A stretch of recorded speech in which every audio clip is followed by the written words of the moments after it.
Huling banat ni Coach Yeng sa isang panayam patungkol nga rito kay JB ilang oras bago ang opening ng PBA.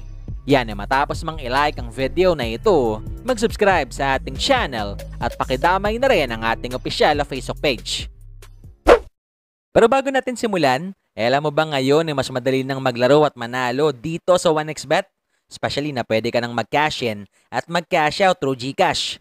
Kaya naman i-click lamang etong link na nasa comment section ng ating video at gamitin ang promo code na BGS2 upang makasali. Isama pa natin na pwede mo na rin i-download etong kanilang official app para sa mas malalaking papremyo na nag-aantay sa'yo.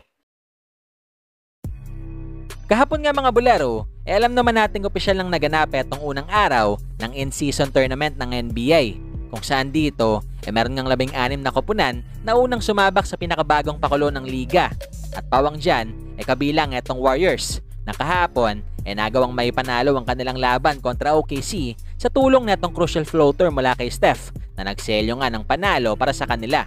Isama pa natin na tinapos ni Curry ang laban na merong almost triple-double with 30 points, 8 rebounds at 7 assists.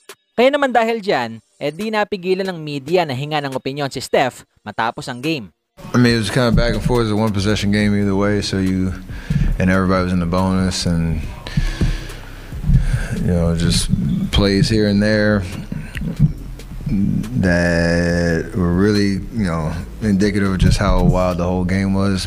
Back and forth, a lot of scoring, a lot of playmaking, but a lot of competitiveness too. Like, I think everybody's trying to, get off to good starts. During the year, the in-season tournament vibe and the court change and all that just added a little extra energy to it. So, bled all the way down to the fourth quarter where plays are going back and forth, and it was obviously entertaining. Could have gone either way. Thankfully, went our way. Samantala sa kabilang banda, mamayang hapon nga mga bulero, opisyal lang magaganap etong opening day ng PBA. Kung saan dito, unang magtatapatan lang naman ang koponan ng Magnolia at etong TNT Katropa. Nakahapon, opisyal na rin ipinakilala ang kanilang temporary import this Commissioner's Cup matapos magkasakit si Ronde. Pero bago nga maganap etong unang laban this PBA season, ating silipin nga muna etong naging banat ni Coach Yeng regarding sa posibleng di paglalaro ni JB this Commissioner's Cup para sa barangay. Probably a better chance of getting to the finals or semifinals, whichever, kasi alam naman natin pag nandyan si Brownlee, either finalist or champion yung Ginebra. But I think kailangan din mag-ingat muna tayo doon sa thought na yon,